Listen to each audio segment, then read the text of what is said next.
Imaginez un instant que TVL atteigne la taille d'un BFM, d'un TF1 ou de France 2. Le scandale d'état de la gestion sanitaire aurait fait la une et aurait livré son lot de mensonges éhontés. Imaginez. Le scandale d'état McKinsey aurait fait la une et aurait été pleinement connu des Français avant qu'ils se prononcent dans les urnes. Imaginez. Pour mettre TV Liberté au sommet donc de l'information, pour que TV Liberté touche donc tous les Français, il est nécessaire que les donateurs et les téléspectateurs ne relâchent pas leurs efforts. Nous les sollicitons à nouveau aujourd'hui. Notre appel aux dons doit permettre d'amplifier l'action de TV Liberté, d'équilibrer notre budget annuel, de prendre en compte les mois d'été où les rentrées financières se raréfient et surtout de soutenir les actions de développement des prochaines semaines. La priorité est en effet la refonte complète de notre site internet.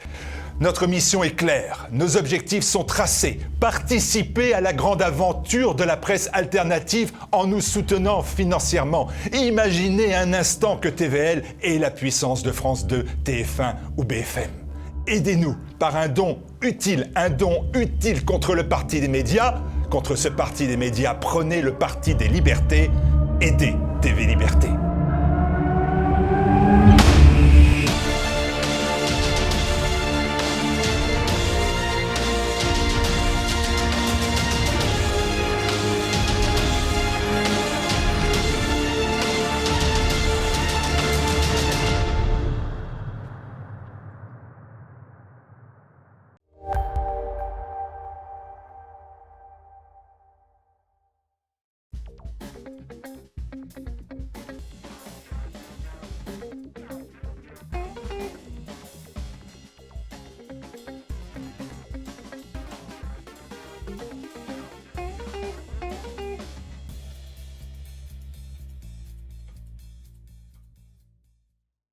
L'affaire Farid Bamouhamad, ou l'affaire Farid le Fou.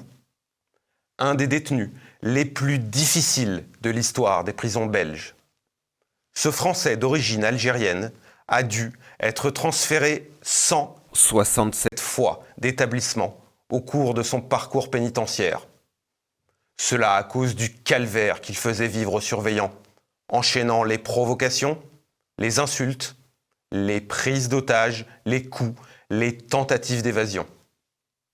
Autour du cas de Farid Bamouhamad, c'est toute la Belgique qui s'est interrogée sur les conditions de détention, les moyens et les contraintes de l'administration pénitentiaire, mais aussi sur sa propre vision de l'incarcération.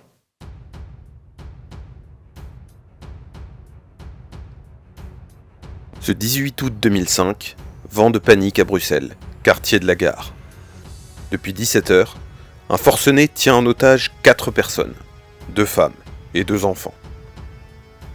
Ses revendications sont peu claires, mais il s'agit visiblement d'un ex-détenu. Il réclame des droits de visite afin de voir ses 2 filles plus souvent. Et ces filles, justement, sont avec lui. Ce sont elles que le forcené a pris en otage, avec leur mère d'accueil et la fille de cette dernière. Dans le quartier, on retient son souffle. Les accès routiers et piétons sont bloqués. 2 policières tentent de pénétrer dans l'appartement pour négocier. L'homme refuse catégoriquement leur présence. Excédé, il tire à travers la porte de l'appartement, blessant au bras l'une des 2 policières. Des renforts arrivent, bouclant le quartier. Les négociateurs tentent de maintenir le contact avec le preneur d'otages. Vers 22h, il se décide à libérer ses enfants, après de longues discussions avec la police. Mais la mère d'accueil et sa fille restent avec lui. L'homme semble particulièrement dangereux. Il dispose en effet d'un pistolet et d'explosifs. Un périmètre de sécurité a été délimité de la gare centrale à la rue des Éperonniers. Toute la nuit, le forcené garde les 2 femmes dans l'appartement. Il continue de réclamer des droits de visite plus fréquents pour voir ses enfants. Ces mêmes enfants qu'il a pris en otage et qu'il a libérés il y a seulement quelques heures, voyant qu'il ne pouvait plus supporter cette séquestration. Au petit matin, les discussions se poursuivent. Le lendemain, les journaux des autres pays parlent tous de la prise d'otage de Bruxelles.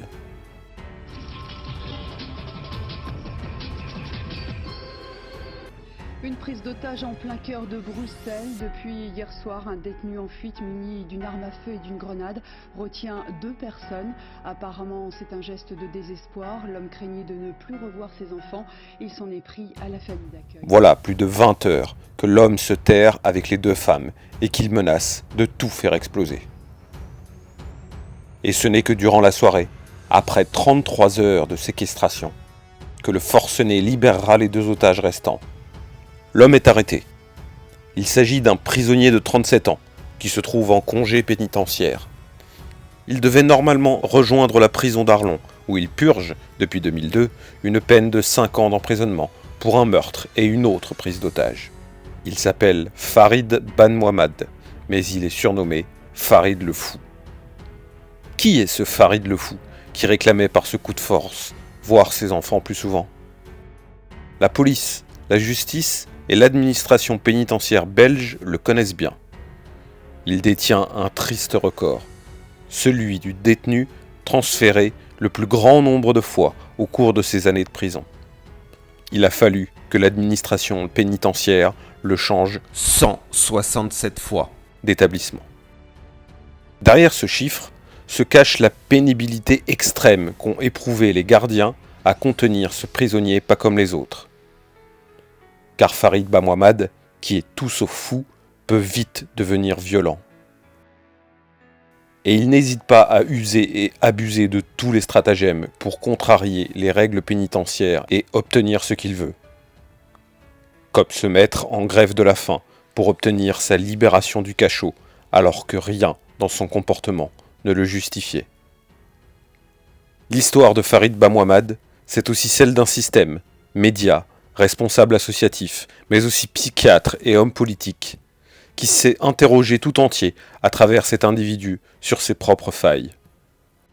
Retour sur le parcours criminel de ce gangster qui a rendu fou le système belge.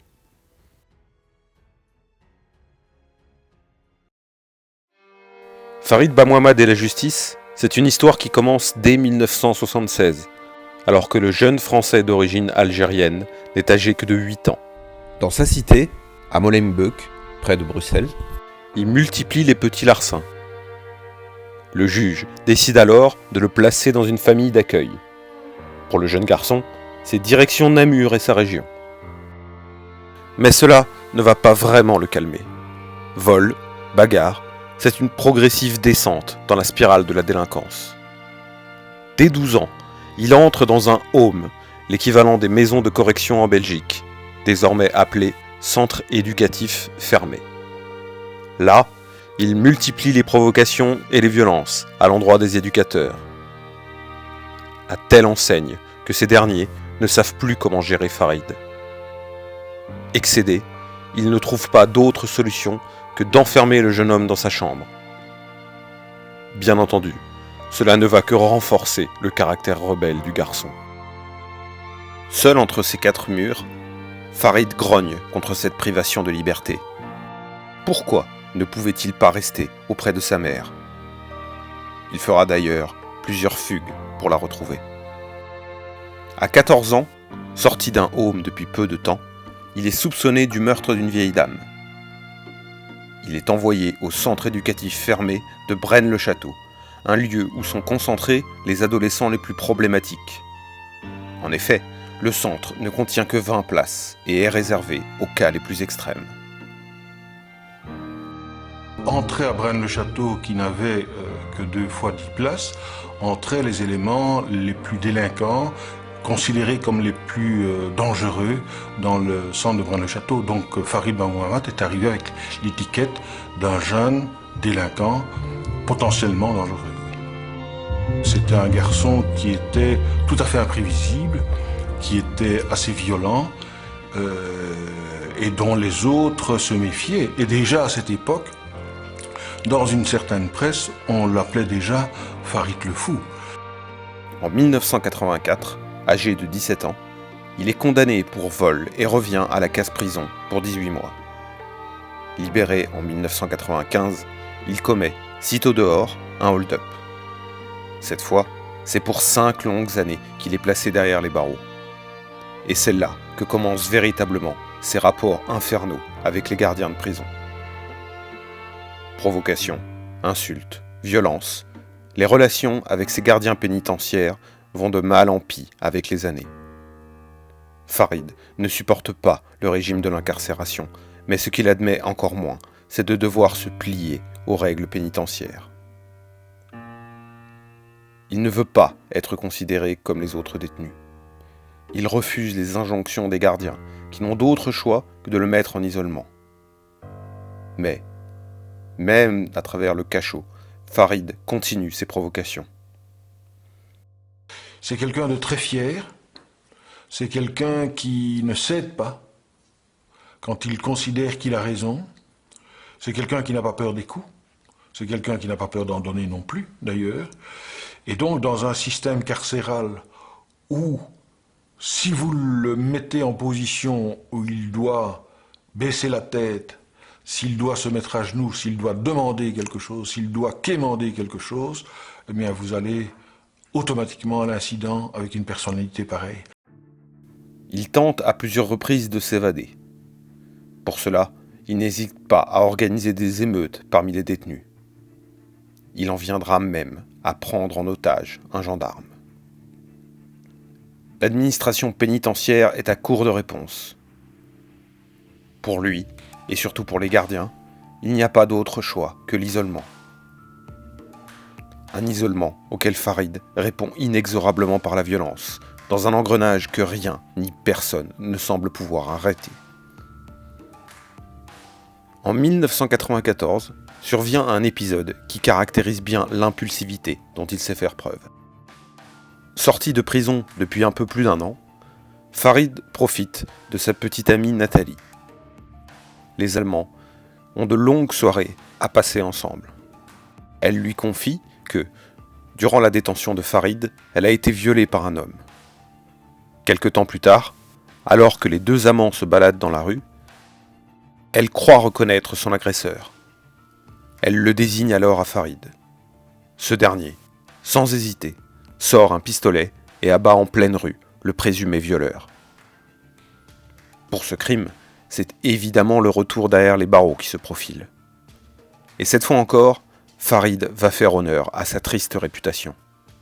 Totalement ingérable, il refuse de se plier aux exigences de la détention, insulte et frappe les gardiens. Comme toujours, il finit au cachot. En février 1999, il obtient une libération conditionnelle, seulement 6 ans après avoir été condamné à 13 ans de prison pour meurtre. Il attend son extradition vers la France. Mais il va bientôt faire à nouveau parler de lui. Ce 5 janvier 2000, la famille Sibrahim s'endort comme de coutume pour une nuit paisible. Elle ne s'attend pas à vivre un enfer. Durant la nuit, on s'introduit chez elle. C'est Farid. Il vient voir sa fille. Elle est ici, chez ses grands-parents maternels. Mais Farid ne compte pas repartir, en l'ayant seulement enlacée quelques instants. Il va rester auprès d'elle toute la nuit. Au matin, la famille est réveillée par un homme qu'elle reconnaît tout de suite, Farid Bamouamad, le père de leur petite fille. Il n'est pas venu en ami. Il a des armes à feu et une grenade. Sous la menace de cette dernière, il maintient la famille prisonnière dans son propre appartement. À midi, Farid emmène toute la famille au Quick de Draguenos. Et ce n'est pas pour partager un bon repas convivial. Une fois dans le restaurant, il fait sortir tout le monde, toujours sous la menace de sa grenade, et séquestre la famille. Il a utilisé une méthode totalement inadaptée et gravement lourde de conséquences. C'est d'obliger la famille dans laquelle elle résidait à le suivre sous la menace d'armes et d'explosifs dans un quick pour manger ensemble. Ce mécanisme de la séquestration, Farid Bamouamad l'utilisera aussi 5 ans plus tard, lors de la prise d'otage dans l'appartement de Bruxelles. La psychiatre qui l'a suivi a une interprétation bien à elle de ce comportement. Elle l'explique par l'enfermement auquel Farid a dû faire face.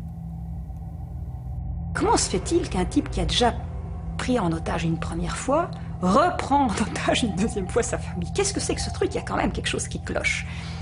Et puis, la seule explication que je vois, c'est que quelqu'un qui a été enfermé les 3/4 de sa vie dans une prison, une fois qu'il est libéré, il ne peut pas faire autre chose d'autre que de se mettre avec les personnes qu'il aime et de se transformer en gardien qui garde la famille en otage, c'est-à-dire il est là avec une arme et il les garde, et il ne sait pas pourquoi il les garde, il ne sait pas pourquoi il est là, mais il reproduit. Donc il a eu le schéma « je suis enfermé, j'enferme ».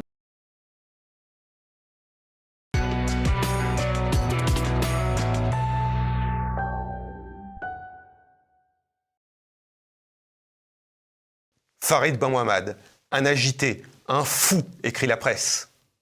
Pourtant, les psychiatres qui le suivent en prison ne diagnostiquent aucune folie, ni aucune maladie mentale. Juste une violence irréfrénable et une aversion totale à toute forme d'autorité ou même de contradiction. Ce qui en fait un individu imprévisible et particulièrement dangereux. Comment expliquer la dérive de cet homme? Pour le comprendre, il faut peut-être revenir sur l'enfance de Farid Benmouhamad. Né en 1967 à Saint-Dizier, en France, sa famille émigre rapidement vers la Belgique. Direction Molenbeek. Monique, sa mère, se souvient de cette enfance d'un jeune garçon agité, vivant dans un quartier populaire. Moi j'ai toujours travaillé, hein. Il s'est livré tout seul à la maison. Avec le père qui était là ou qui n'était pas là, qui était parti boire ou qui ne sais pas où il allait. Ils se sont toujours livrés à eux-mêmes, les enfants, tout le temps. C'est ça peut-être que... Elle se souvient aussi des premiers couacs de son fils, des premières bêtises. Farid, il avait de l'agressivité en lui. Peut-être un peu nerveux, je ne me rappelle plus, mais pas quand même. Il a toujours été placé. Son père, alcoolique, fait régulièrement subir des sévices à ses enfants. Des coups, mais aussi des punitions très strictes, comme lorsqu'il les enferme à la cave durant plusieurs heures. Sa mère, elle, est souvent absente. Elle part tôt le matin et rentre tard le soir. Balancé entre un père violent et une mère distante, le jeune Farid et ses frères et sœurs sont livrés à eux-mêmes. La vie dans la capitale belge ne va toutefois pas durer longtemps pour Farid. Il est rapidement placé dans une famille d'accueil, dans les environs de Namur.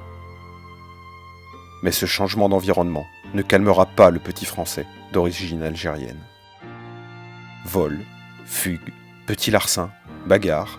À 12 ans, le voilà déjà pensionnaire d'un home. C'est là que va naître véritablement son aversion face à l'autorité. Dans le foyer, il est régulièrement victime de mauvais traitements de la part des éducateurs. Ces derniers ne savent pas comment le tenir et l'admonestent régulièrement, le punissent, le frappent. Il aurait même subi des attouchements sexuels. Quand il était donc dans les établissements de la protection de la jeunesse, il a été maltraité physiquement, il a été victime de pervers, il a donc été blessé, je dirais, ad vitam aeternam. Et Farid Benmouhamad est l'exemple de la personne qui a les blessures ouvertes. Le caractère du jeune homme se forge. Désormais, il ne se laissera plus faire, il ne courbera plus l'échine. Il ressent déjà le fait d'être en foyer comme une injustice. C'est son père qui était alcoolique, qui le maltraitait. Pourquoi a-t-il dû partir, lui, et pourquoi l'a-t-on mis si loin de sa mère, de ses frères et sœurs, de ses amis ? Le sentiment d'injustice grimpe en lui au fur et à mesure des années. Ces nuisances deviennent des méfaits, ces méfaits des délits et potentiellement des crimes. À 14 ans seulement, il est placé dans le centre éducatif de Braine-le-Château, qui concentre les jeunes les plus problématiques du pays. Déjà, il acquiert sa réputation de Farid le fou. À sa sortie, il commet un vol. Cette fois, c'est un tribunal pour adultes qui le juge. Pour Farid, c'est direction la prison de Forêt. Ce premier passage carcéral est le début d'une grande série. À sa sortie, il commet un braquage, retour en prison, et cette fois pour 5 ans. C'est là que démarre le cycle infernal, dans lequel il évoluera toute sa vie. Différends et altercations avec les détenus, avec les gardiens, mise au cachot, tentative d'évasion. Il ira même jusqu'à prendre en otage un gendarme. Pour lui est mis en place un régime très spécial. Toutes les demi-heures, un surveillant le visite. La grille américaine de sa cellule doit être constamment fermée. Pire, on le prive de tout contact avec les autres détenus et on lui impose des menottes lors de chaque visite au parloir. L'effet est prévisible. Farid supporte de moins en moins ces conditions de détention. Il se rebelle de plus en plus et est de fait de plus en plus réprimandé. Il ira même jusqu'à demander à l'État belge d'être euthanasié. Une probable nouvelle provocation du détenu le plus craint de Belgique, car il sait pertinemment que l'autorisation ne lui sera pas donnée. Dans certains milieux, on se mobilise pour Farid. Un rappeur écrit même un morceau en son honneur.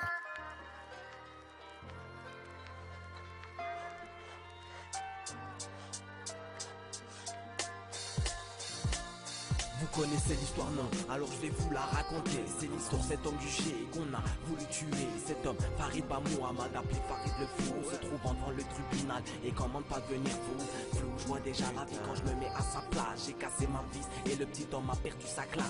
Jugé pour prise d'otage de femme, plus séquestration, la flamme prit feu. Dans les milieux associatifs, le bruit se répand, selon lequel Farid serait devenu le souffre-douleur des surveillants pénitentiaires. Plus personne ne le veut. L'État belge est à court de solutions pour lui. Sa seule réponse devient de le changer de prison, régulièrement, très régulièrement. Tous les 3 mois, pour être exact. Le délai légal. La seule possibilité pour garantir que les gardiens ne se mettent pas en grève. Impuissant, l'État belge et l'administration pénitentiaire jouent la montre. De leur côté, les médias, peu à peu, semble prendre fait et cause pour Farid. On se demande si son parcours hors du commun n'est pas, tout simplement, le résultat des erreurs de l'administration belge, qui l'a placé très tôt dans une famille d'accueil, puis dans un centre fermé, et si certains des éducateurs qui l'ont suivi ne lui ont pas fait subir de mauvais traitements. Ainsi, Farid serait devenu le fou que l'on connaît à cause d'un système inhumain qui pousse les prisonniers à la révolte, qui ne laisse aucune chance à ceux qui, déjà, ont été défavorisés par la naissance. Vous connaissez le système carcéral, les rapports qu'il y a entre les détenus et les surveillants, et les rapports entre détenus, évidemment, il peut aussi être victime de son personnage. Peut-être que quelque part en prison, il doit être ce Farid violent. Et pour se faire respecter, il doit être ce Farid violent. Durant sa détention, des inconnus prennent fait et cause pour lui, se battent pour qu'on en reconnaisse les mauvais traitements qu'il subit. De cette manière, il entretiendra une liaison avec une femme, d'abord épistolaire, puis physique. Elle tombera amoureuse de cet homme qui, selon elle, est victime d'injustice et se bat pour sa liberté. Et cette femme va avoir rapidement l'occasion de le revoir. En avril 2015, le tribunal de l'application des peines de Bruxelles accorde à Farid Bamouhamad une libération provisoire, sous condition, pour des raisons médicales. Il s'installe avec sa nouvelle amante. Mais son caractère va finir par le rattraper et avoir raison de cette relation. À peine plus d'1 an plus tard, il est de nouveau arrêté pour avoir séquestré et violenté sa compagne. Retour sous les verrous, donc, pour Farid Bamouhamad. Il mène une grève de la faim durant 3 semaines, et même une grève de la soif, qu'il terminera rapidement. Il veut absolument sortir, estime que ses conditions médicales ne lui permettent pas de rester en prison. Mais ce n'est pourtant pas l'avis des médecins pour le moment. Après de nouvelles grèves de la faim, son état de santé se dégrade sérieusement. Il arrive en phase terminale d'un cancer qui lui a été diagnostiqué. Il est admis dans un hôpital civil. Dans la nuit du 9 mars au 10 mars 2019, Farid Bamouamad décède aux cliniques de l'Europe, à Uccle.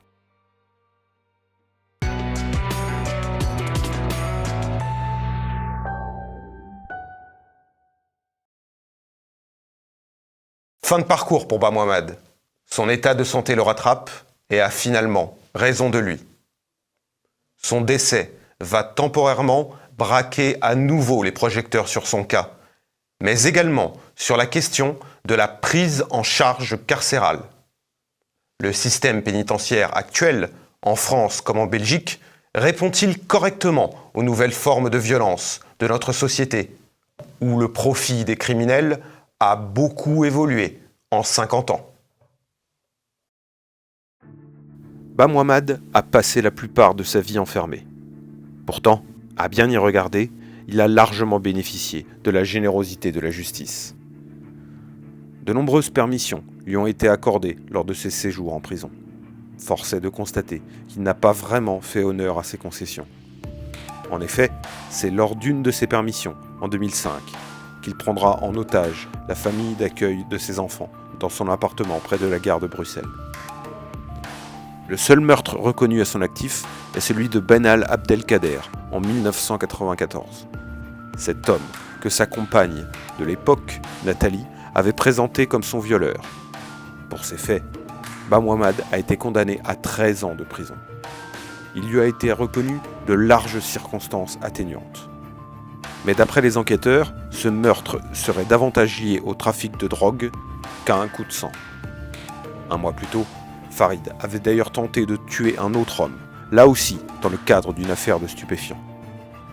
Comment expliquer qu'un homme dangereux ne soit finalement condamné qu'à 13 années de détention et qu'il puisse bénéficier déjà d'une libération 5 ans plus tard pour être extradé vers la France? Surtout que Farid, quelques mois plus tard, se rendra chez sa belle famille pour la prendre en otage. A-t-on vraiment considéré la dangerosité de cet homme à sa juste valeur? Quelle considération des familles de victimes a été faite par l'État belge dans un système où tout semble fait pour atténuer la faute des agresseurs? Les victimes de Farid Bamouamad, ce sont ceux qui l'a violenté, séquestré, tué, mais ce sont aussi les surveillants pénitentiaires qui se sont succédés pour encaisser les provocations et les coups de ce détenu très spécial. Dans l'état actuel des choses, ont-ils vraiment la possibilité de gérer ce type de cas particulier? Il y a des agents avec qui M. Bamouamad ne s'entend pas, donc ils sont subis à quelques insultes, à des jets de nourriture, des jets de café, des jets de toutes sortes de liquides. Les problèmes de sécurité à la prison de Tournai sont récurrents, mais le problème c'est qu'avec ce type d'individu, ça les multiplie par 10. Donc là, nous avons vraiment un sentiment d'insécurité et de là la grogne du personnel. Les gardiens de prison doivent composer avec des moyens rudimentaires, des sous-effectifs, et surtout avec des possibilités d'action restreintes. En effet, ils ne peuvent blesser un détenu, car ils auraient rapidement les associations sur le dos. Farid, lui, en revanche, ne se gênait pas. Provocations, insultes, coups, de nombreux surveillants sont blessés au cours de ces différents placements en détention. Monsieur Bamouamad a des mesures particulières de sécurité. Donc, les autres détenus, quand M. Bamouamad ira au préau, à la douche, au greffe, à la psychologue, au téléphone, les autres détenus seront renfermés. Farid Bamouamad est surtout un détenu imprévisible. On va discuter comme on parle maintenant, et en une fois, il va péter un plomb et il va planter une fourchette dans un agent comme c'est arrivé à Lantin, ou il va fracturer le genou d'un agent comme c'est arrivé à Forêt. Et on n'a pas le matériel pour réagir face à un détenu comme ça. Étrangement, la presse a peu insisté sur la situation insupportable des surveillants pénitentiaires. Elle s'est peu demandé si une situation où le prisonnier donne les coups et les gardiens la reçoivent était normale. Elle a préféré axer son discours sur le manque de moyens et de personnel dans les prisons, sur les défaillances des administrations. Bref, l'État belge est coupable. Farid, lui, n'étant que la victime de ce système qui marche sur la tête. Pourtant, ils sont nombreux, les surveillants, à avoir enduré les coups et les provocations du natif de Saint-Dizier. Pire, certains d'entre eux se sont vus, avec leur famille, menacés de mort. Sans parler des prises d'otages sur des gendarmes ou des surveillants, sur les émeutes qu'il a tenté de fomenter lorsqu'il était en contact avec les autres détenus. En caméra cachée, des surveillants se confient sur ce qu'ils ont vécu aux côtés de Farid Bamouamad, sur la personnalité de ce dernier. On est parfois bien loin du pauvre garçon, victime du système, que les médias et les représentants associatifs ont voulu présenter. C'est un détenu très difficile, qui est bourré de privilèges par rapport à tous les autres détenus. Disons que dans le passé, il a prouvé à plusieurs reprises que il pouvait mettre sur le carreau, comme on dit, les agents pénitentiaires, et qu'à un moment donné, quand il estime avoir usé de toutes les ressources possibles pour obtenir satisfaction et qu'il arrive à un point de rupture, il devient violent. J'ai vu des collègues qui sont tombés en accident de travail suite à une intervention avec cet individu. C'est-à-dire qu'on a quand même eu des collègues qui ont été quand même agressés et tout ça, donc tout ça, ça fait directement le tour, hein. Faut laisser directement quand il se passe quelque chose, quoi, hein. Je crois qu'il a agressé à toutes les prisons parce qu'on n'arrête pas de le bouger de toute façon. Il n'y a personne qui le veut. C'est dangereux parce qu'on ne peut pas faire ce qu'on veut avec lui, de toute façon, on ne sait rien faire. Mais si Péco bouge, on a les droits de l'homme sur le dos, donc c'est strictement rien. Donc on ne sait rien faire, on doit laisser pisser. Alors quand ça va trop loin, on met dans une autre prison. Puis on va mettre encore dans une autre et ça change tout le temps. Dans ce cas-ci, c'est plutôt pour le personnel qu'on le déplace. On ne sait rien faire avec un gars pareil. Hein. Le moment où il est calme, il est gentil, il ne fait rien du tout, il est tout à fait normal, et puis le lendemain, il faut passer d'approcher de la porte, autrement c'est la porte tout le temps sur la gare, quoi. Non, ça c'est pour ça qu'on l'appelle le fou d'ailleurs.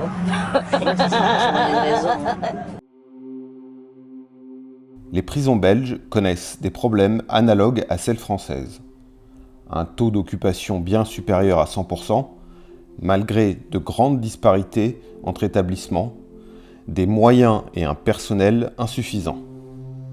Pourtant, contrairement à ce qu'on pourrait penser, en France, le taux de surveillants par prisonnier a bel et bien augmenté ces 40 dernières années. Alors que le nombre de détenus a été multiplié par 1,7, celui des surveillants l'a été par 2,6 sur la même période. Mais cela n'a guère arrangé leur quotidien. Un regain de personnel serait-il vraiment la clé du retour au calme dans les prisons françaises et belges ? Voilà des décennies que les médias focalisent leur attention sur le taux d'occupation trop élevé et sur le manque de personnel. Les victimes de tout cela seraient, directement ou indirectement, les détenus. Mais on se pose peu la question de savoir comment la prison a évolué ces dernières décennies. Dans les années 70, les prisons françaises et belges accueillent une nouvelle population, souvent issue de la classe moyenne. Des détenus très politisés. Ils provoquent de nombreux soulèvements dans les prisons. Les surveillants se sentent souvent humiliés par ces détenus instruits qui les méprisent. De profondes réformes vont changer le statut de la détention afin de l'adapter à ces nouvelles populations. Diversification et libéralisation du traitement pénal sont de mise.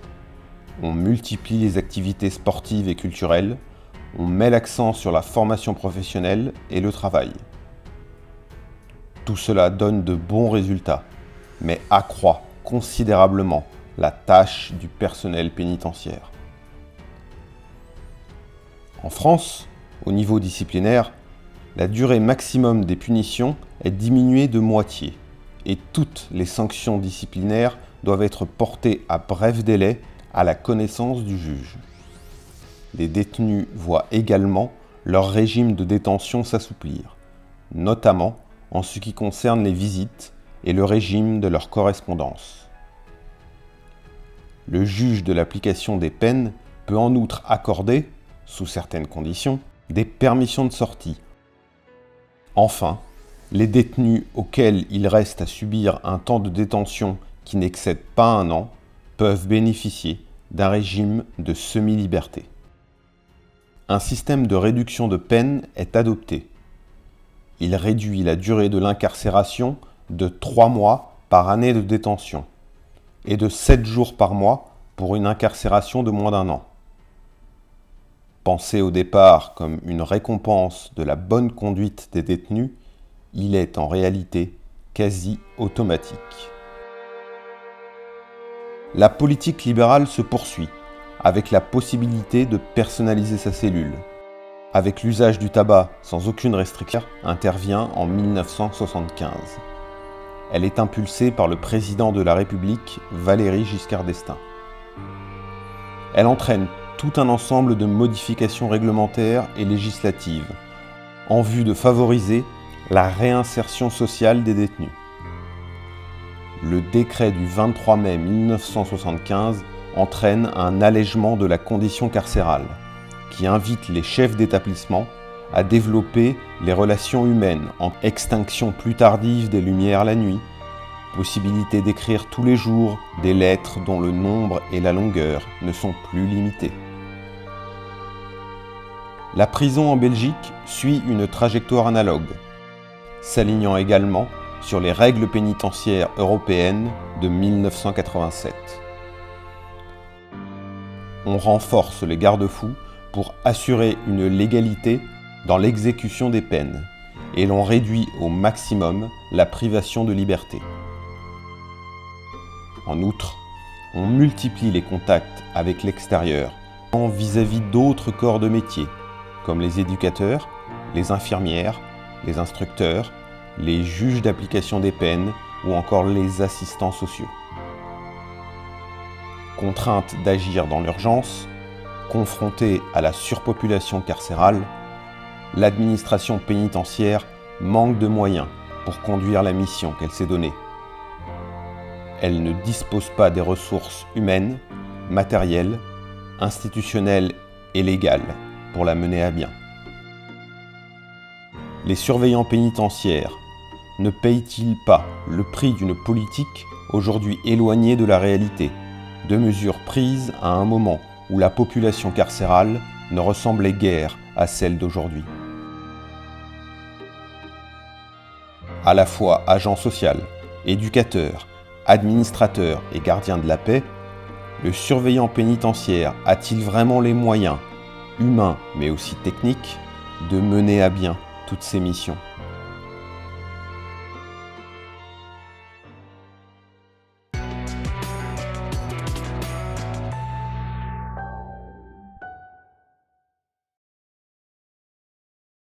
Le cas Farid Bamouhamad est unique et extrême. Mais il révèle une partie des failles du système pénitentiaire. Sommes-nous suffisamment bien préparés pour répondre aux nouvelles formes de violence dans notre société? Notre vision de l'incarcération et du statut de détenu, hérité des années 70, est-elle encore adaptée aujourd'hui? L'affaire Bamouhamad, pour exceptionnelle qu'elle soit, n'a peut-être rien de vraiment étonnant.